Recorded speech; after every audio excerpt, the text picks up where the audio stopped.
திருச்சிற்றம்பலம்.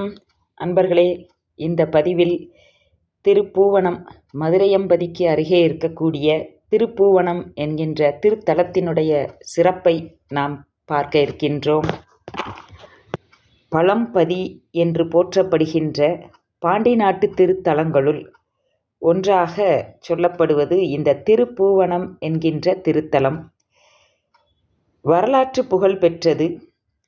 இந்த திருத்தலத்திற்கு தமிழிலும் வடமொழியிலும் தல புராணங்கள் இருக்கின்றது. திருஞான சம்பந்த பெருமான், திருநாவுக்கரசு பெருமான், சுந்தரமூர்த்தி சுவாமிகள் ஆகிய மூவர் முதலிகளால் தேவார பதிகங்கள் பாடப்பெற்ற சிறப்பு தலமாக இருக்கின்றது.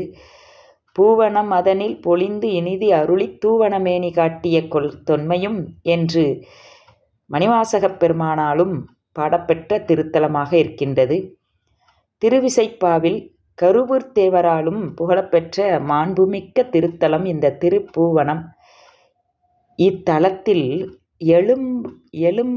எலும்பானது மலர் அல்லது சிலையாகும் என்ற ஐதீகம் இருக்கின்றது. வைகையாற்றில் உள்ள மணல்கள் சிவலிங்கங்களாக தமக்கு தோற்றம் அளித்ததனால் அவைகளை மிதிப்பதற்கு அஞ்சி திருஞான சம்பந்தப் பெருமான் அந்த கரையில் நிற்கின்ற பொழுது தம்மை வழிபாடு செய்வதற்கு சிவபெருமான் திரு நந்திதேவரை சிறிது சாய்ந்திருக்கும்படி கட்டளையிட்டு அருள அவர் அவ்வாறே சாய்ந்து கொண்டிருந்தார். இந்த சாய்ந்து கொண்டிருக்கக்கூடிய திருமேனியை உடைய நந்தியம்பெருமானை இன்றளவிலும் திருக்கோவிலில் காண்கின்றோம். இதற்கு அகச்சான்றாக புட்பவனநாதர் வண்ணம் என்கின்ற நூலிலே செப்பு மூவர் சொல் தமிழ் துதிக்க விருப்பமோடு வந்து வையை மணர் சிவலிங்கம் என மனத்தோணி முன்பு வடகரைக்கு அவர் நின்று தமிழ் பாடும் பொழுதே இடபமா முதுகு சாயும் வகையே செய்து முன் மூவர் தரிசிக்க மகிழ் நேசர் என்ற பாடல் நமக்கு இந்த வரலாற்றிற்கு அகச்சான்றாக அமைகின்றது. பொன்னனையாள் மடம் என்றும் பொன்னனையாள் மண்டபம் என்றும் இரு கட்டிடங்கள் இருக்கின்றது. இவற்றுள் முதற்கண் கூறுவது பொன்னனையார் அடியார்களுக்கு உணவு அருந்துவித்த இடம் என்றும், மற்றொன்று அம்மையாருக்காக மதுரை சோமசுந்தர கடவுள் ரசவாதம் செய்து அருளிய இடம் என்றும் கூறுகின்றார்கள். சித்தர்களில் ஒருவராகிய கோரக்க சித்தருக்கு இந்த திருத்தலத்தில் கோவில் ஒன்று இருக்கின்றது.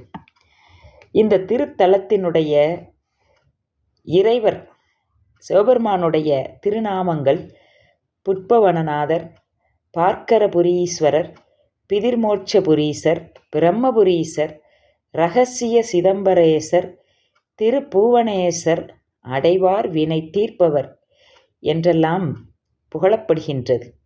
அம்மையினுடைய திருப்பெயர்களாக சுந்தரநாயகி, தடித்தம்பை, ஸ்வர்ணவல்லி, அன்னபூரணி, அழகிய நாயகி, அழகிய மின்னம்மை, மின்னணையாள், மின்னாள் என்பதெல்லாம் அம்மைக்கு பெயராக அமைந்திருக்கின்றது.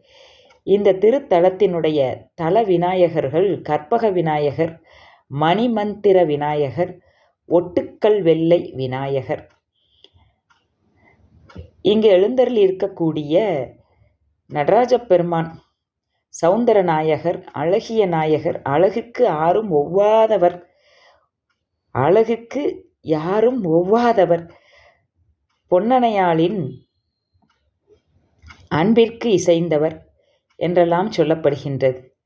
தலத்தினுடைய திருப்பெயர்களாக புட்பவனம், புட்பவன காசி, புட்பபுரம், பார்க்கரசேத்திரம், பிதிர்மோட்சபுரி, பிரமபுரி, இரகசிய சிதம்பரம், திருப்பூவனம், திருப்பூவன காசி, பூவை என்றெல்லாம் சொல்லப்படுகின்றது.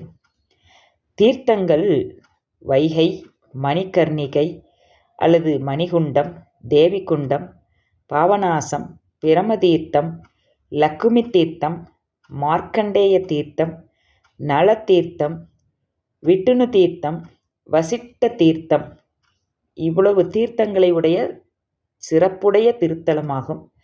தலவிருட்சம் பலாமரம். இந்த திருத்தலத்தினை இந்த திருத்தலத்தில் பெருமானை வழிபட்டு நற்பேறு பெற்றோர்களாக விநாயகப் பெருமான், உமையம்மையார், திருமால், திருமகள், பிரம்மதேவர், அகத்தியர், காளி, சூரியன், சந்திரன், திரணாசனர், தருமஞர், சுசோதி மன்னர், மார்க்கண்டேயர், வசிட்டர், இந்திரன், நலவேந்தன், சாகாசனர், பொன்னனையாள். திருப்பூவனநாதர் உலா இந்த திருத்தலத்திற்கு நூல் மட்டுமல்லாமல் உலா புட்பவனநாதர் அற்புதமான திருப்பூவன தல வகுப்பு, தீர்த்த வகுப்பு, மூர்த்தி வகுப்பு, திருப்புணவாயில் புராணம் என்ற பல நூல்களெல்லாம் கிடைக்கப்பெற்றிருக்கின்றது. இந்நூலை இயற்றிய ஆசிரியர் திருப்பூவனத்தில் பிறந்த கந்தசாமி புலவர் ஆவர். இவர் திரு ஆப்பனூர் புராணமும் இயற்றியிருக்கின்றார் என்று தெரிய வருகின்றது. மிக்க சிறப்புடைய திருத்தலம் இந்த திருப்பூவனமாகும். திருச்சிற்றம்பலம்.